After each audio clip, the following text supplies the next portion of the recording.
É isso, pessoal. Boa noite. Sejam todos bem-vindos à nossa live de hoje. É um prazer muito grande estar aqui representando a perícia criminal. E eu quero dizer para vocês que o intuito da live hoje vai ser justamente esse, né? A gente enfatizar a importância da perícia criminal.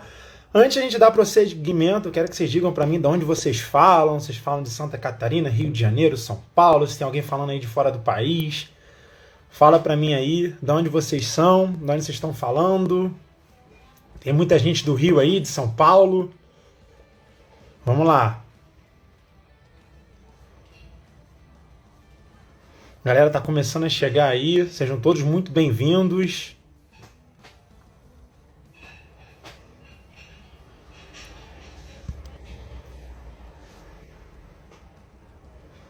Paraná, olha só. Também estou no Paraná.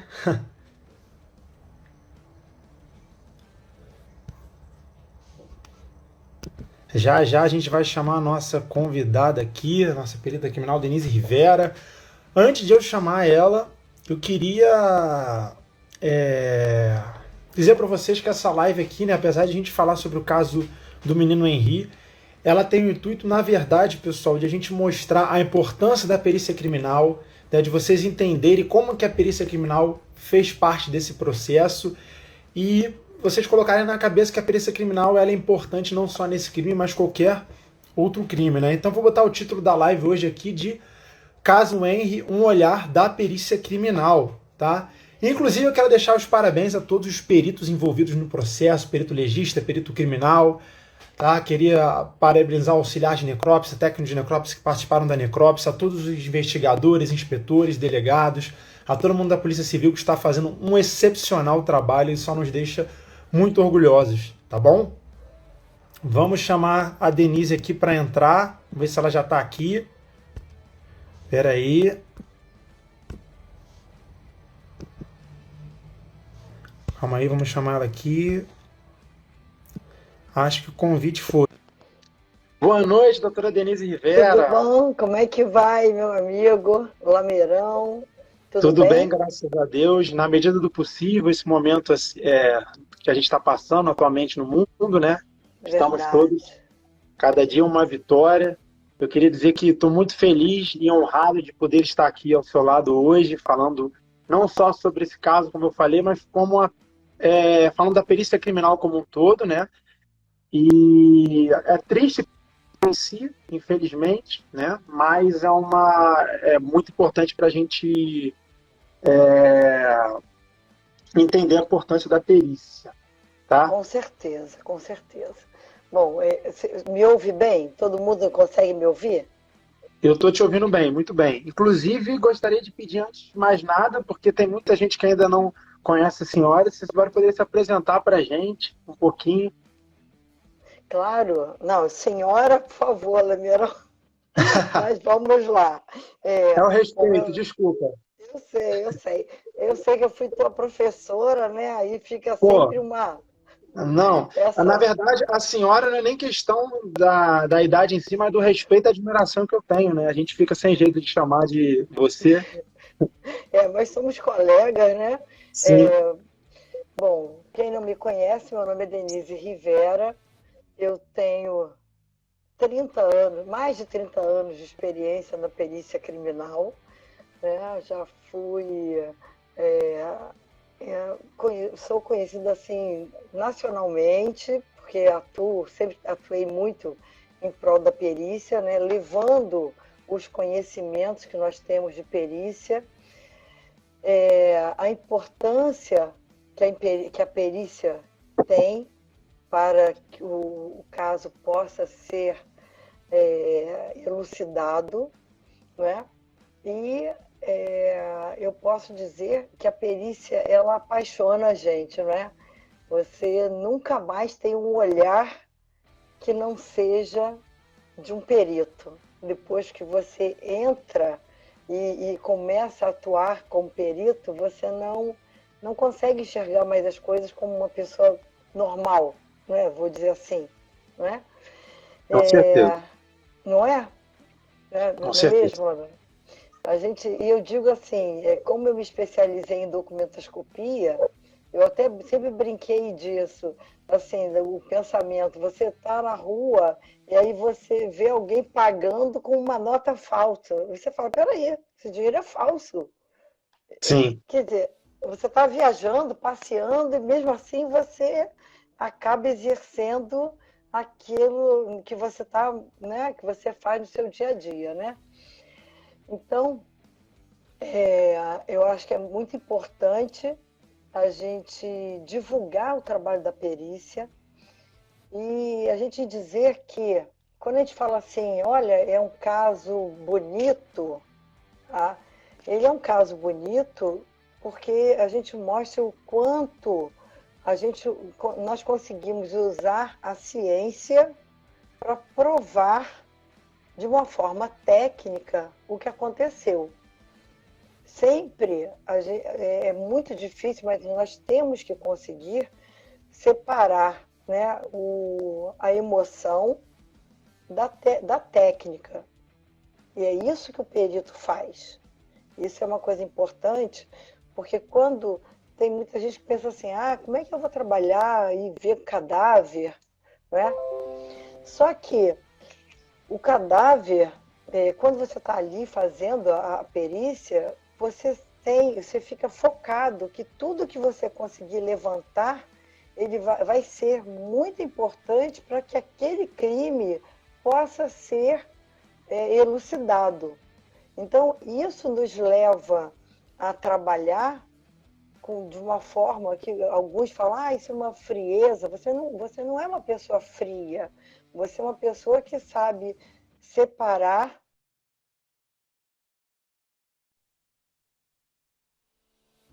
trabalhar muito bem, não é? isso aí. Assim, na verdade, Denise, a gente está começando a perceber cada vez mais aí na sociedade que as pessoas estão começando a entender, não que não existam outras partes igualmente relevantes, mas que a perícia criminal, por trabalhar com ciência a favor do crime, né, acaba por ser a prova mais importante de todo aquele processo. Com Né? Então, certeza.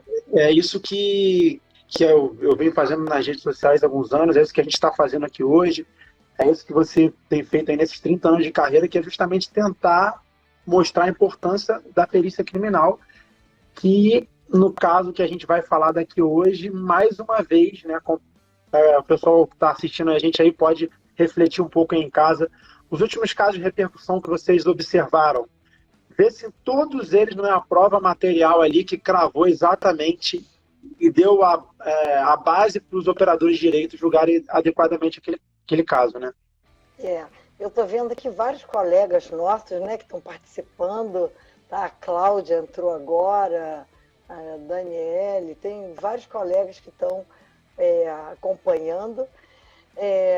E eu digo para vocês o seguinte, não deixem de estudar e a gente tem que lembrar que para ser perito, você precisa fazer o concurso, né? Perfeito, Não perfeito. existe outra forma de entrar para a perícia criminal sem ser através de concurso. Tá? E isso é uma coisa que é importante a gente falar, né, Lameirão? Com Porque certeza. existem vários cursinhos que dão e dizem, venha se formar em perícia criminal. Não existe. Você trabalha, você tem que fazer o concurso para ser perito. Isso é uma coisa importantíssima e eu posso dizer para vocês se animarem, porque vai sair o edital do concurso Olha, para o Rio de Janeiro. pessoal, Tá? se a Denise está falando, então realmente está para sair, olha só, hein? É, Inclusive, Denise, a gente vai falar aqui hoje, quando a gente vai falando do caso, de alguns cargos, né, onde cada cargo se inseriu ali naquele momento desse processo. sim, E todos esses cargos aí estão para abrir concurso, né? Com exceção do cargo de patoloscopista, né? Que abriu recentemente. que abriu. O resto, Isso. todos os outros vão abrir. Sim, com certeza. Então, o que é importante? Se preparem, porque eu digo isso, eu eu estou agora como assistente técnica especial da Secretaria de Polícia Civil para a área de perícia, né? E nós estamos preparando, porque precisamos muito de colocar peritos, né? E que sejam pessoas que sejam vocacionadas, que gostem, que queiram trabalhar na profissão, tá? Porque são pessoas que vão se dedicar, como acontece com o Lameirão, tá? Que sou fã, tá? Obrigado. Porque seu trabalho é muito bom, as pessoas têm que saber fazer um excelente trabalho, tá? Estudar sempre, eu digo para vocês, né, Lameirão? Você nunca deixa de estudar, não tem como. Não, né? impossível. E tem que se aprimorar. E a perícia, ela é uma área onde você tem que ter investimento constante. Não tem como. Por mais que o perito seja muito competente, se ele não tiver equipamentos necessários, ele de repente deixa de fazer tudo aquilo que ele pode, né? Tudo que ele pode render, ele deixa de render.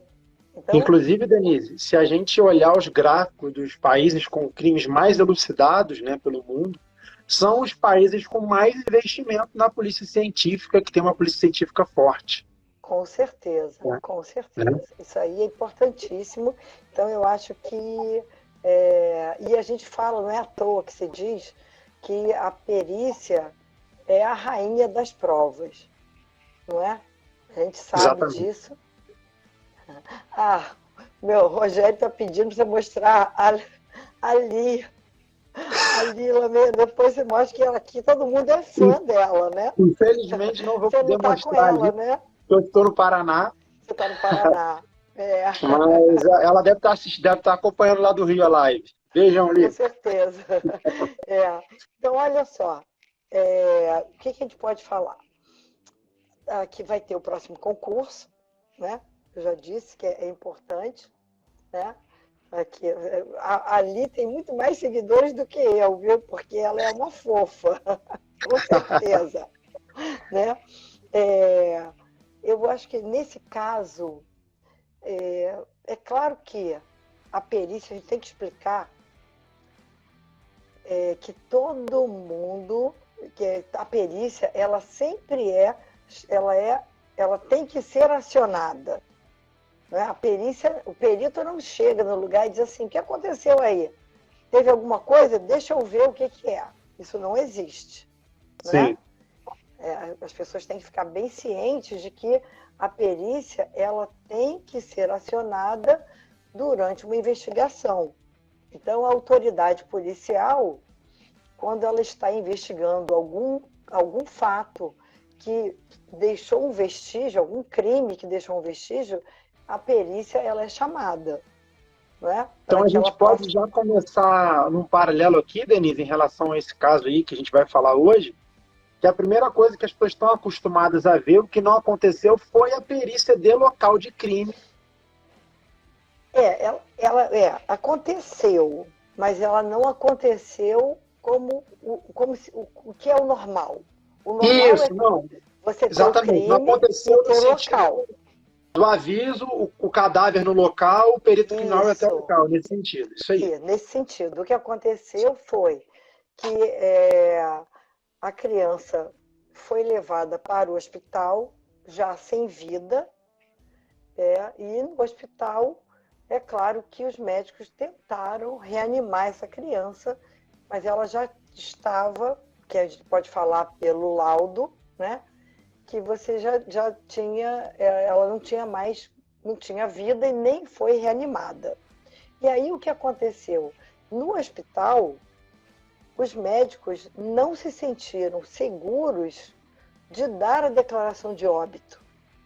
Então eles disseram para o pai, olha, você tem que mandar para o Instituto Médico Legal. E aí é importante a gente esclarecer que o Instituto Médico Legal, ele só trabalha com casos de morte violenta ou morte suspeita, não é? Então, uma morte natural, não é para ir para o IML, né? A morte natural, o médico dá a declaração de óbito no próprio hospital. Só um parênteses aqui para o pessoal leigo. Pessoal, é o seguinte, a gente tem dois tipos de morte, tá? A morte violenta e a morte natural. Tá? O que seria morte natural? Doença ou a pessoa morrer de velhice, tudo. Então, Covid é morte natural, câncer é morte natural, infarto é morte natural. E morte violenta pode ser uma morte acidental, que foi inclusive o que tentaram enfatizar, tá? Sim. Pode ser um homicídio ou pode ser um suicídio, tá? E quando um desses três não estão claros, como a doutora Denise disse, pode classificar num laudo quando o perito ainda não tem elementos ali criminalísticos suficientes como uma morte suspeita, tá? Isso. Então é isso aí que a doutora Denise está querendo dizer, pessoal. Sim. E aí, essa criança foi então encaminhada para o IML. Só que a história era de uma morte acidental. Uma morte que, a princípio, o que chegou foi que ele comeu alguma coisa na madrugada, engasgou e que eles tentaram ressuscitar o menino, por isso ele teria algumas lesões e que foi para o IML. Só que logo no início da necrópsia, e a necrópsia ela é feita pelo médico legista com o auxiliar de necrópsia, o técnico de necrópsia que auxiliam, né? É uma equipe que trabalha, né, fazendo a necrópsia. Eles começaram a perceber que as lesões que ele tinha não eram compatíveis com um acidente doméstico, né? E aí foi que o delegado foi informado e começou então uma investigação para se saber o porquê, né, qual seria a causa da morte.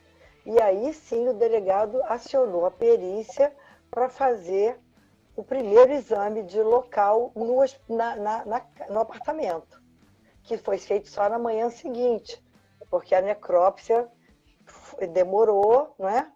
E aí só depois é que foi chamado para fazer esse primeiro exame, tá? Então é isso, pessoal. Então, na verdade, como a doutora Denise falou, não teve aquele local de crime tradicional, onde, encontrei, como poderia acontecer se os pais, encontrei meu filho morto, chama a polícia, né? Não teve isso. Mas teve um exame posterior no dia seguinte, tá? Tem algumas questões técnicas aqui, pessoal, o pessoal que está estudando na área das carreiras policiais, né? Que existe umas maneiras de você determinar o tempo de morte, né? Que é a cronotanatognose, tá? Tem, por exemplo, a ação contundente, desde que a gente chama de equimose, né? Quando dá rompimento dos vasos sanguíneos. A gente pode conseguir através dos espectros equimóticos, mas isso aí já é com alguns dias de avanço, tá? Técnicas da própria necrópsia, da perícia interna. Então, todas essas técnicas foram utilizadas para dar esse tempo aproximado de morte aí da criança. Inclusive, é importante a gente falar o seguinte, que a gente costuma dizer que o morto, ele fala com a gente, não é? Perfeito. E existe uma parte que é a da perinecropsia, né? Que ela é feita pelo perito criminal que vai ao local e ela é feita também pelo perito legista quando o corpo chega no necrotério, tá? E elas se complementam, porque muitas informações que estão com o perito de local, elas são necessárias para que o perito legista saiba o que aconteceu. Porque geralmente quando o corpo chega para o legista, ele já chega sem as vestes, né? Ele já foi lavado. Então, esse contato, essa história, esse histórico, ele deve ser feito para que a gente possa entender tudo que aconteceu no caso de um crime, né?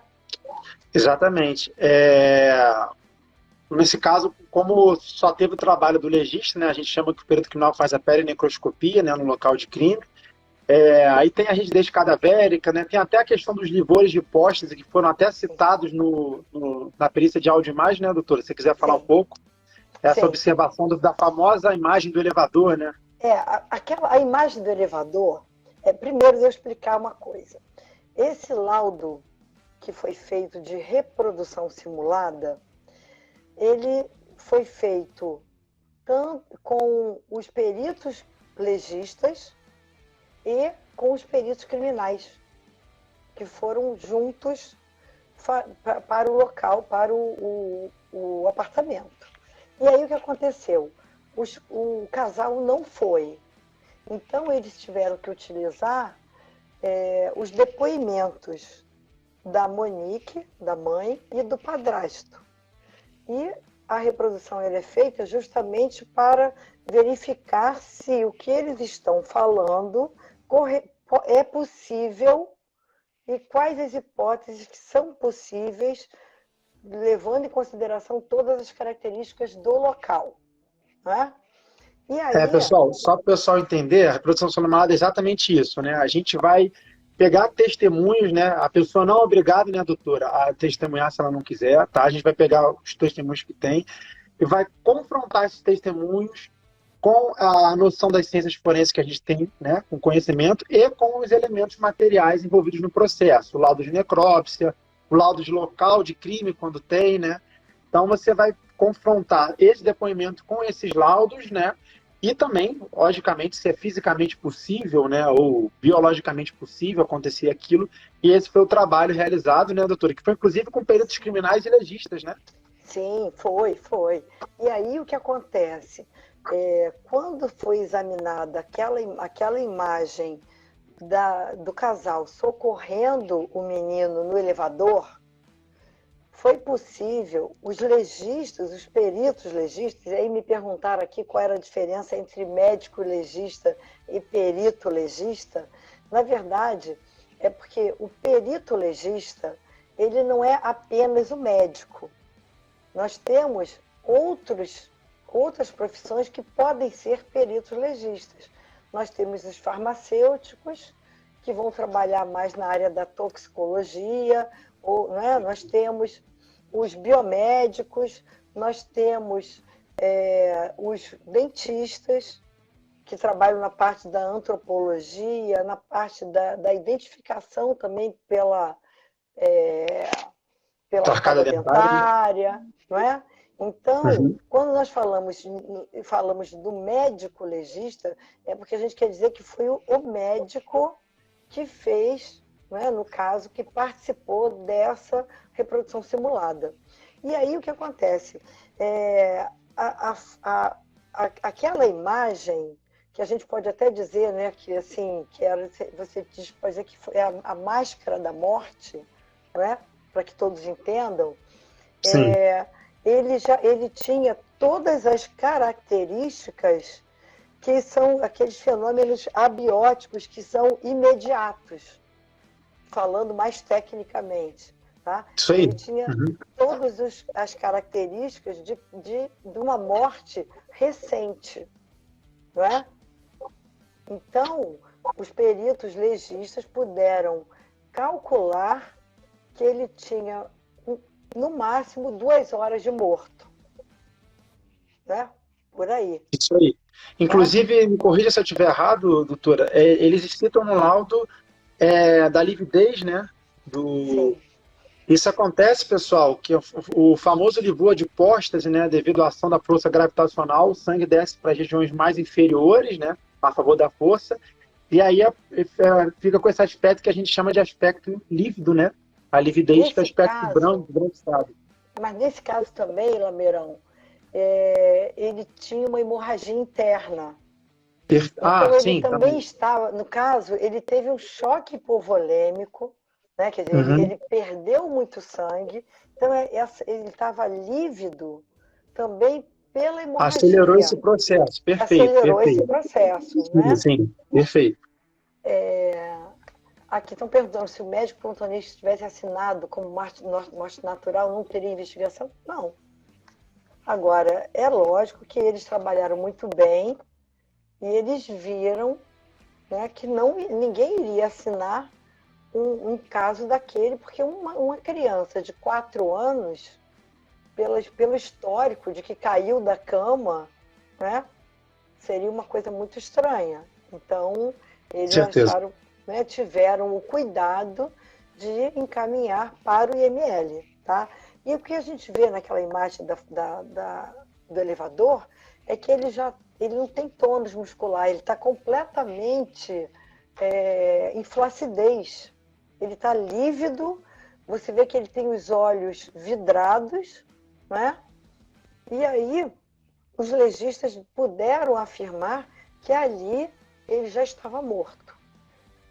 Então, isso foi muito importante para a investigação, para que o delegado soubesse que ele tivesse a certeza de que ele não chegou no hospital ainda com vida. Não é? Então, isso foi um fato muito importante.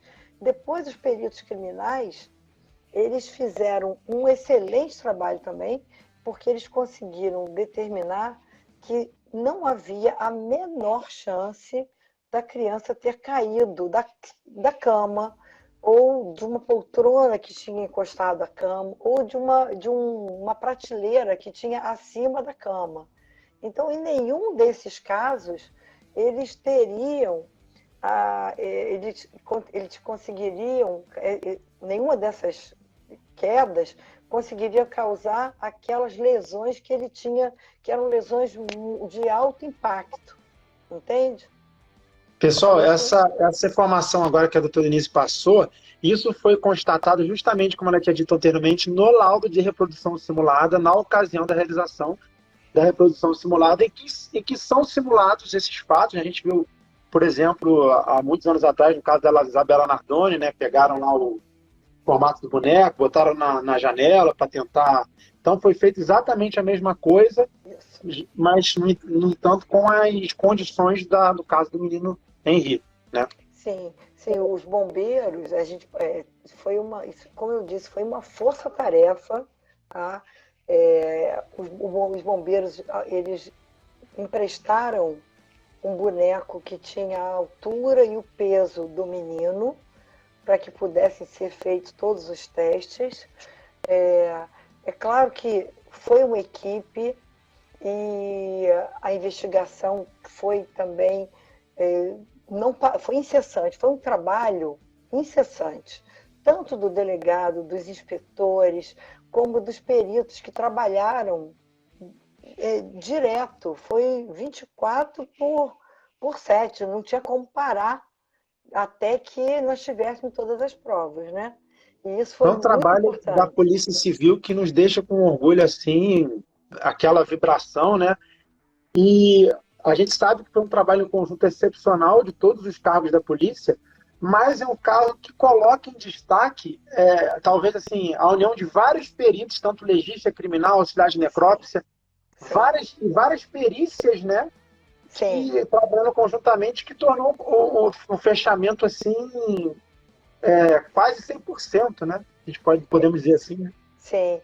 O que acontece, Lameirão, o que eu vejo é que a perícia ela tem que funcionar dessa forma. O que tem que acontecer? Você tem que juntar todas as provas e, no final, você fazer uma reprodução simulada onde essas provas se encaixam como se fosse um quebra-cabeça. Porque Exatamente. as provas separadas, elas não significam a mesma coisa, né? Como se peças de uma quebra-cabeça, que você olha uma única peça e não entende o desenho. E quando você encaixa todas elas, você tem a história completa. E foi justamente isso que aconteceu, né? Foi um trabalho de todos, onde cada um fez o seu melhor e nós conseguimos. Esse caso, ele é um caso para ser apresentado como um case de sucesso. Isso é um caso que internacionalmente está sendo falado, tá? Por quê? Porque a testemunha, se nós não tivéssemos a perícia, nós teríamos apenas a testemunha, né? O testemunho da babá, que dizia que eles viviam perfeitamente em harmonia, né? E do casal, que dizia que o menino foi dormir e que caiu da cama, né? Sem Então, as provas materiais ficaria inviável de dar qualquer tipo de... abrir qualquer tipo de acusação, né? sim, A gente sabe disso. e, sim. E a perícia, ela é uma prova. Primeiro que o perito não faz juízo de valor, né? Isso é importante. O que quer dizer isso? Que para o perito que realiza a prova, não importa a história, não importa a raça, a religião, se a pessoa é, é rica, se ela é pobre, se ela qual é o partido político, nada disso importa para a perícia. A perícia, ela está ali para trazer os elementos técnicos cientificamente comprovados que vão permitir que o delegado ele vá relatar o inquérito, que ele possa concluir o inquérito de uma forma muito robusta, não é? Exatamente. Eu costumo falar o seguinte, né? Você vai fechar um laudo pericial de homicídio, por exemplo, você não vai colocar que a vítima estava muito triste, sofreu muito e que o agressor foi muito violento. O perito se atenta, pessoal, somente a provas técnicas. O bom perito é aquele que, através das provas técnicas e palavras técnicas e bem escritas, vai dar os elementos suficientes para os operadores de direito aí sim chegarem à conclusão se a vítima sofreu, se a vítima, enfim, o que aconteceu naquele momento, né? O perito ele não tipifica o crime, né, na verdade, né? Não, Quem vai ele dá tipificar os vão ser os elementos. operadores. Exatamente. Isso. E o importante também a gente destacar o seguinte, que se não fosse a reprodução simulada, porque o que faz a reprodução simulada? Ela vai pegar os depoimentos dos envolvidos e das testemunhas e ela vai aplicar, né, justamente com os conhecimentos da perícia para saber se o que estão relatando é a verdade, se é possível e se aquilo ali teria acontecido da forma como eles estão dizendo. E só nisso já se chegou a várias contradições nos depoimentos.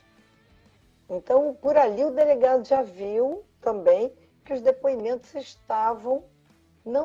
não eram verdadeiros e a perícia mostrou tecnicamente quais eram as incongruências, quais eram o que estava errado nos depoimentos.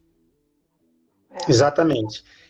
Pessoal, você vê que em nenhum momento a perícia afirma nada. A perícia apenas está mostrando a verdade dos fatos através das provas materiais é essa. Agora, o que de fato vai acontecer, a intenção, tudo isso é um trabalho da justiça, né, doutora Denise? E Isso. não cabe ao perito criminal, né? Não, não. Pessoal, enquanto a gente está falando aqui, quem quiser enviar as perguntas, tem uma interrogaçãozinha aqui embaixo, tá? Podem enviar as perguntas. Perguntaram se a live vai ficar salva sim. E uma observação que uma colega fez de Goiás, tá, doutora? Nem é todo estado que é igual ao do Rio de Janeiro, tá? Aqui no Rio a gente tem um perito legista que tem um farmacêutico, como a doutora Inês explicou, tem um odontologista. Em outros estados, por exemplo, o toxicologista é um perito criminal também. Tem uns que o perito legista é somente médico. Então isso vai depender de estado para estado. É verdade. É verdade. E o que eu vejo, eu acho que, assim, o melhor modelo, na minha opinião, é onde todos são peritos criminais. Tá? Porque eu tenho, hoje em dia, no nosso trabalho da genética forense, do DNA, eu tenho peritos criminais e peritos legistas que são biólogos, que são biomédicos e que fazem a mesma coisa, sendo que um passou para perito legista e o outro para perito criminal. Sim. Então, eu posso juntar todos como peritos criminais, cada um na sua especialidade.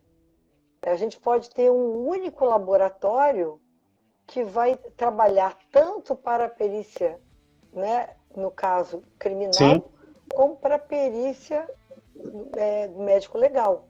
Isso você consegue fazer uma economia, não é? Muito grande, tanto Com de certeza. funcionários, de servidores, como de equipamentos. Porque hoje nós temos que ter 2 equipamentos separados. Né? E a Luísa está falando aqui, ô Luísa, de fato, na Polícia Federal, todos são peritos criminais. Se eu não me engano, em Santa Catarina também. São todos peritos criminais e cada um na sua área. Sendo que na Polícia Federal, nós não temos médicos legistas, eles não fazem. Não é? Tanto que eles pedem sempre auxílio das polícias dos estados para fazer a perícia, no caso a necrópsia, porque eles não atendem. O último concurso eles abriram para médico, mas para perito criminal. Sim, Né? sim, é verdade. Deixa eu ver se tem umas perguntas aqui. O pessoal perguntou se a live vai ficar gravada, tá? A live vai ficar gravada sim, tá bom? Perguntaram aqui uma dúvida sobre limpar e dar banho no cadáver, tá? Essa parte mais transporte de cadáver, fazer a lavagem do ml do próprio cadáver, quem faz isso é o auxiliar de necrópsia. Auxiliar. Né? Então, o pessoal aí que vai fazer concurso para auxiliar o técnico de necrópsia. Né? O técnico vai se atentar ao trabalho mais técnico mesmo, né? Durante a necrópsia, junto com o legista, enquanto o auxiliar de necrópsia vai fazer o trabalho mais geral, né? Limpar o ml, transporte do cadáver, não é isso? Isso. E o técnico de necrópsia, eu posso dizer para vocês que ele tem uma importância muito grande, porque ele tem que saber, olha só, quando você pega o corpo, você tem que saber muito bem a técnica para você abrir, porque senão você pode destruir uma prova, não é? Exatamente. É muito importante, porque o perito ele está observando, ele acompanha, e o técnico ele faz, e ele tem que saber muito bem como usar um bisturi para abrir sem destruir as estruturas que o médico precisa examinar. Tá? Então não é uma coisa simples. Muita gente não sabe, né, Denise?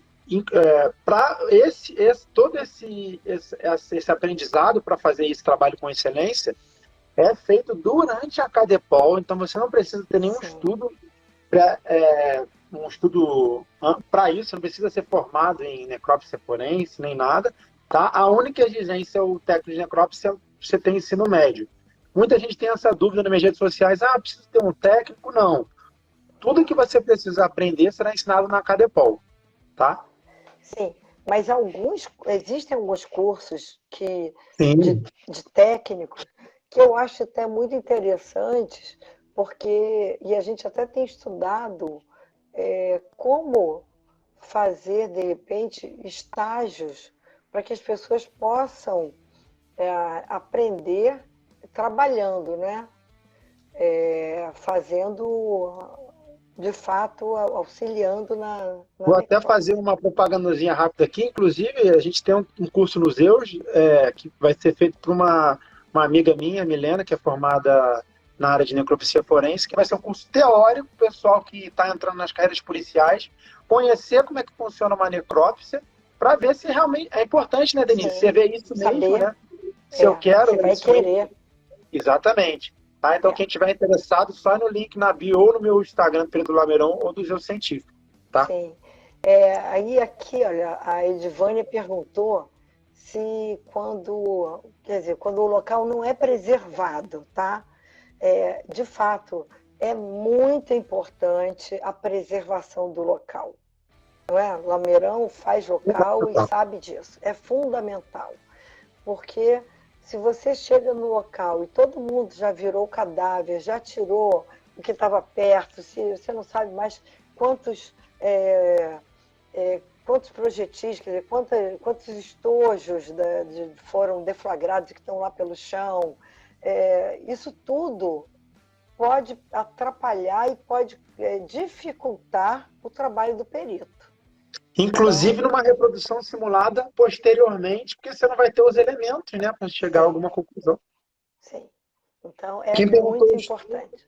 Desculpa, Denise, aqui perguntaram aqui, eu esqueci de falar, o Instagram da minha amiga é @morri agora, tá?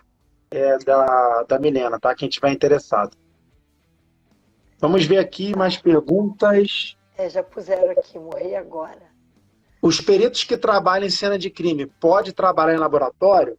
Perfeito, né, doutora? Você pode alternar, né? Você pode ficar anos na rua e ir para o laboratório, pode acontecer o contrário, né? Sim. Eu, particularmente, eu acho que todo perito deveria começar na rua, tá? Gostando ou não, eu acho que você tem que fazer um estágio na rua para você entender. Assim, você, para ser um bom gerente, vamos dizer, vou dar um exemplo, você começa a trabalhar como caixa do mercado e vai crescendo, você tem que conhecer cada etapa da perícia, não é? Então, com certeza. É importante que você entenda como funciona no local, como é que tem que ser preservado, o que você pode coletar, qual é, né, os vestígios que tem. E aí você pode passar a trabalhar também depois na balística, você pode trabalhar na documentoscopia, você pode trabalhar na entomologia, né? É muito vasto. Nós temos uma gama muito grande e que se completam, tá? Com Então é certeza, eu também importante sou isso. desse pensamento. Muito importante, né? Você ter o conhecimento geral das provas técnicas ali no local de crime, saber como é que funciona, para posteriormente, se tiver esse interesse, entrar numa área específica, numa perícia interna, né? Sim. E aí eu vejo assim, que depois de um tempo que você faz esse estágio, você já tem uma ideia do que você deseja para você se especializar. E aí, quando você se especializa numa área, eu acho que nós temos que ter, dar todo o suporte para que esse que se especializou, ele trabalhe naquilo ali. Eu sou contra você pegar uma pessoa que já tem muito tempo, entende tudo de confronto balístico, e tire ele dali e coloque ele para fazer rua. Sim, Porque é um até porque desperdício. algumas perícias, como a de confronto balístico, é o próprio tempo de experiência e olhar que vai deixando a pessoa mais, igual o uísque, né? Quanto mais velho, Sim, mais refinado, né? Então, sim, você tirar uma pessoa que já tem 20 anos ali para botar na rua é um retrocesso, na verdade, né? isso aí. Então, assim, eu acho que nós temos que cada vez mais estimular os peritos a estudarem, a se prepararem, ficarem mais especialistas, tá? E e depois disso deixar que eles trabalhem nessas áreas onde eles são mais necessários, né? E aqui E, no Rio de Janeiro, desculpa, a Luísa já respondeu. Fala. é só não sei se você concorda comigo, doutora, no seguinte: ao meu ver, a própria perícia de homicídio talvez se encaixe nessa especialização, né? Com Talvez eu, por certeza. exemplo, acabei lutando direto na visão de homicídio, estou até hoje. Graças a Deus, aprendi muito de lá para cá, amo meu trabalho, mas talvez tivesse sido interessante lá no início, né? Começado com uma perícia mais geral, no posto regional, por exemplo, e depois, talvez a perícia se encaixe nesse raciocínio, a perícia de homicídio, né? Você se Sim, especializar numa área, né? com certeza. Com certeza. É. E acho que alguém tinha perguntado alguma coisa aqui, se pode escolher a área. Na verdade, existem várias profissões que podem concorrer tanto para perito criminal quanto para perito legista. Depois que você faz academia de polícia, como o Lameirão falou, Na Cadepol é que você vai aprender a criminalística. Você vai aprender tudo que a gente não aprende nas universidades, né? A gente aprende ali na academia de polícia. E você usa, o Lameirão é engenheiro, não é? Eu sou engenheiro eletricista, isso aí. Eletricista. Então, assim, é claro que o que ele tem de conhecimento da área específica dele, ele vai aplicar na criminalística. Como eu aprendo, né? É uma coisa que a gente aprende e vai aprimorando. Só uma coisa para ilustrar rapidinho, Eli. Por exemplo, a engenharia estuda os fenômenos físicos, o fluido, como é que funciona. Então, um cara que é engenheiro, por exemplo, talvez tenha mais facilidade de entender o funcionamento do comportamento de uma mancha de trajetória de um projétil, por exemplo. Né? Então, é por isso que até a importância de estar na Constituição, o perito ter um ensino superior, né? Em alguma área. Com certeza, com certeza. E aí, é claro que dentro da academia de polícia, esse curso da academia, ele faz parte do concurso. Ele é uma fase do concurso. Eliminatório. É eliminatório. Então, aqueles que passam dentro das vagas, eles, de acordo com a classificação, eles podem escolher em que áreas vão trabalhar dentro daquelas que estão sendo exigidas. Se eu preciso de alguém para trabalhar com homicídios, ele vai trabalhar com homicídios. Se eu precisar da química, ele vai trabalhar na química. Tá? Então, vai depender da necessidade da instituição no momento em que você tiver o concurso. Perfeito. Tá? Só vou aproveitar uma deixa aqui, que o doutor Fábio botou uma pergunta aqui, vou colocar aqui. Perito criminal também. Pessoal, vamos fazer em breve, aproveitando esse leque. Acho interessante, Denise, a gente fazer várias lives aí da perícia. Vamos fazer uma live de toxicologia, que ele é especialista, tá? Claro. Ele também trabalha na divisão de homicídio. Vamos fazer uma live para a gente explicar também das partes técnicas do caso Flor de Lis. Acho que é interessante que ele participou. Sim. Da reprodução simulada, tá? Quem quiser acompanhar aqui já está em destaque aqui, doutor Fábio Alonso. Com certeza vamos marcar uma live aí em breve também. Tá bom? Grande abraço, Fábio. Tamo junto. É isso aí. Vamos lá. Tem vários colegas aqui acompanhando. Estou vendo aqui a Kesley. Isso é sensacional. Né? Doutora, é tanta pergunta que a gente não vai conseguir responder tudo hoje. É muito bom. Vamos responder mais algumas para a gente dar as considerações finais. Só o gostinho de cada mais da galera. Perguntaram aqui, ó. Peraí, que eu saí aqui sem querer, desculpa. No Rio tem laboratório de entomologia forense? Quer responder essa aí, Denise? Claro que tem, né? Temos um laboratório de entomologia forense e quem está à frente é a doutora Janira, que é renomada, eu acho que é o maior nome em entomologia forense que nós temos no Brasil, né? Nós podemos conhecida em nível mundial, né, doutora? Conhecida, com vários livros, e ela está à frente do laboratório de entomologia forense, ensinando colegas novos, né, que também se apaixonam por essa área. Quem não sabe, né, acho que é bom a gente explicar um pouquinho que com certeza. Através do estudo das larvas que você encontra no cadáver, você consegue determinar o tempo de morte, você consegue, inclusive, encontrar, nós tivemos há pouco tempo, não foi, Lameirão, que ela conseguiu identificar o DNA de um estuprador na larva que ela encontrou no corpo, né, da menina que foi estuprada. Olha que incrível esse trabalho da perícia, hein? Então, é um serviço, assim, um trabalho excelente, tá? Que, assim como o DNA, nós temos trabalhos, assim, de excelência, né? Acho que se fôssemos contar aqui, a gente ia passar, não daria tempo, né?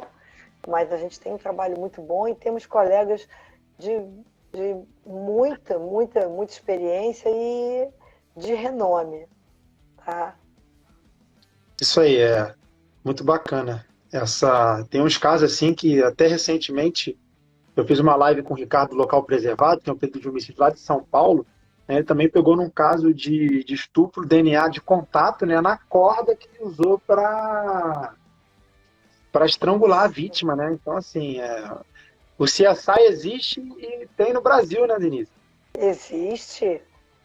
Na verdade, eu acho que nós conseguimos fazer um trabalho de excelência, tá? Mesmo.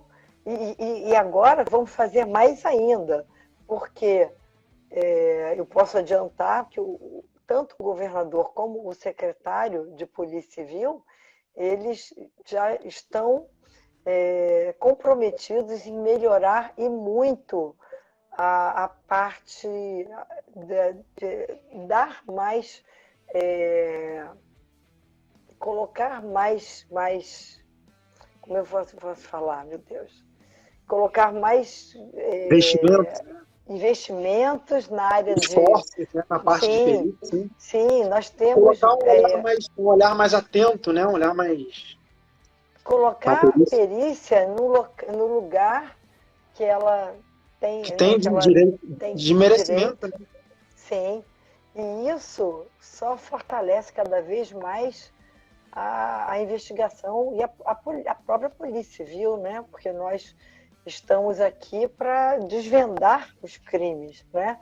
Para que acabe com a impunidade e para que a Isso aí. gente não coloque na cadeia, porque a perícia vai dar justamente essa prova, então não colocar um inocente, né? Isso que Porque uma muitas vezes a prova. gente não fala, né? É importante também, né? Pessoal, por a perícia mostrar a verdade, ela não está ali para culpar ou inocentar ninguém. Mas, consequentemente, com o seu trabalho, às vezes ela acaba inocentando e às vezes acaba condenando, né? Sim. E eu já teve vários casos, né, em que a testemunha diz que era uma pessoa, a pessoa foi presa, suspeita, e a perícia mostrou que não era. Então aí falam assim, mas então a perícia foi negativa? Não. A perícia, ela resolveu, porque ela mostrou que Sim, aquela pessoa era inocente. sim, sim. Né? Salvou uma vida ali, né? Imagina uma vida de uma pessoa condenada por uma coisa que não fez, né? Isso é né, uma Sim, tragédia sem precedente, né? sim. Então isso é muito Aproveitando uma importante. pergunta aqui que a Gabi falou, poxa, não respondeu minha pergunta. Gabi, essa parte de como eu passo para ser perito foi justamente o que a doutora Denise explicou no início, só perito criminal oficial somente concurso público e precisa ter ensino superior, tá? Sim, No mínimo 4 anos, tá? Alguns lugares, ou seja, não pode tecnólogo, tá? Alguma exceção a outra que já permitiu na Polícia Federal, mas esse tem que ser no mínimo 4 anos. Então, assim, se quer fazer perito, tenta fazer um bacharelado, que agora lá em Natal nem licenciatura aceitou bacharelado. é. E o mais importante, olhe os editais, porque cada lugar vai exigir ensinos superiores distintos, então é importante olhar o edital. Sim, sim, sim, com certeza. O que acontece é que isso fica a cargo de cada estado.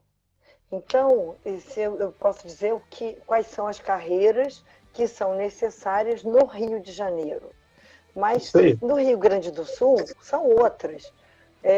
Em São Paulo são outras. Então, você tem que ficar de olho mesmo no edital do concurso de cada estado, né? Assim como da Polícia Federal. Né? São Exatamente. Uhum. coisas. Tá?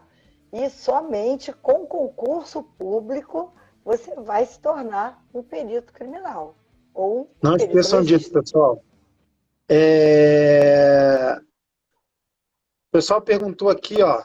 Última pergunta, doutora, para a gente fazer as considerações finais, né? Aquele discurso motivacional. O Léo, que é perito aqui no Rio, né? Ele fez essa Que é pergunta, Léo. contador. Você achou que mas eu vou dar essa moral aqui, ele quer botar a perícia contábil em alta. Vamos dar essa moral, né? Vamos lá, Até vamos dar porque essa ele, moral. até porque ele é meu genro, né? Isso, aí eu também, eu já sabia, isso eu botei aqui para também levar minha moral um pouco. Tem perícia contábil no Rio, sim, tá? E não só tem perícia contábil, como tem uma boa notícia para quem é formado em contabilidade ou quem ainda não começou um ensino superior. Ciências Contábeis é a segunda ou terceira mais aceita no Brasil. Tá? Na Polícia Federal despencou vaga no último concurso, porque está cada vez mais em alta os crimes de lavagem de dinheiro, né, pelo país, está cada vez mais os olhares atentos a isso. Então, inclusive uma carreira, doutora, que eu sugiro que alguém que esteja em dúvida, não sabe muito bem, eu tenho até uma certa facilidade com exatas, faça essa carreira, porque com certeza tem grandes opções, né, pelo Brasil. Então, e tem muitos peritos químicos, tem. Vou falar que quem está falando também ali é meu marido. Boa noite, Rogério, tudo bem? Você vê que a família está junto, né? Ele conhece aí então também, né? Conhece. Perfeito. Tem o químico, não foi ele que é que falou, Rogério, foi ele que falou no início dali, não foi? Foi. Perfeito. Foi ele adora ali. Sim. Todo mundo aqui é fã, né? Perito em fotografia, não. Existem uns cargos em fotografia, técnico em fotografia de local de crime, né? Que é outra coisa, não é perito não, tá, pessoal? Tem em São Paulo, por exemplo, né? Tem. Acho que no Sul também tem, no Rio Grande do Sul acho que também tem fotógrafo. Agora me foge a memória os lugares, é o cargo de fotógrafo forense, né? Quem faz licenciatura tem que fazer bacharelado. Eu acredito que aqui no Rio, o último aceitou licenciatura. Mas em Natal, agora, por exemplo... lembra? Agora em Natal, por exemplo, que abriu, não aceitou. Então, quem tiver um tempinho aí, tenta fazer um bacharelado, que é mais certo, né? Isso, que aí você não tenha dúvida, né? Doutora, social não tem. 3 minutinhos, quer fazer essas considerações finais aí pra gente? Bom, eu agradeço muito, Almirão, pela oportunidade de poder falar um pouco sobre a perícia. Digo a vocês que é um trabalho que é apaixonante. A gente sabe que está fazendo um serviço que é essencial. É um trabalho que é fundamental para que a verdade venha, né, à tona, para que a gente consiga descobrir o que de fato aconteceu. E acredito que vocês devam fazer o concurso, tá? Porque vocês serão todos muito bem-vindos. Né? Pessoal, esse caso aí que a gente comentou aqui um pouco hoje, botou nossa polícia ainda mais lá em cima. Então, assim, olha a polícia que vocês podem entrar, que vocês podem participar, né? Com certeza, a gente falando aqui na live, esse trabalho que a gente vem fazendo aí diariamente nas redes sociais, é justamente para trazer, né, Denise, pessoas mais motivadas e com vontade de trabalhar para a gente elevar cada vez mais as pessoas. O Thiago Hermida, né, que a Denise conhece, amiga pessoal dele também, agora estão trabalhando mais próximos, costuma dizer que, e eu concordo com ele, né, eu tenho certeza que vocês aí que vão entrar serão peritos muito melhores que a gente, e se isso acontecer, eu saberei que meu trabalho deu resultado. Né? Com certeza, com certeza. Parabéns também. Obrigado, doutora Denise, pela oportunidade. Tá? Sou muito fã da senhora, não. Sou muito fã da sua pessoa. Parabéns. E é muito orgulho para a perícia e também para todas as mulheres ter uma mulher num cargo tão importante na Polícia Civil hoje em dia, como você tem. Parabéns, muito obrigado pela oportunidade. Faremos outras lives com certeza. Com certeza. Tá? Beijo, pessoal. Deus. Tchau, tchau. Para vocês. Tchau.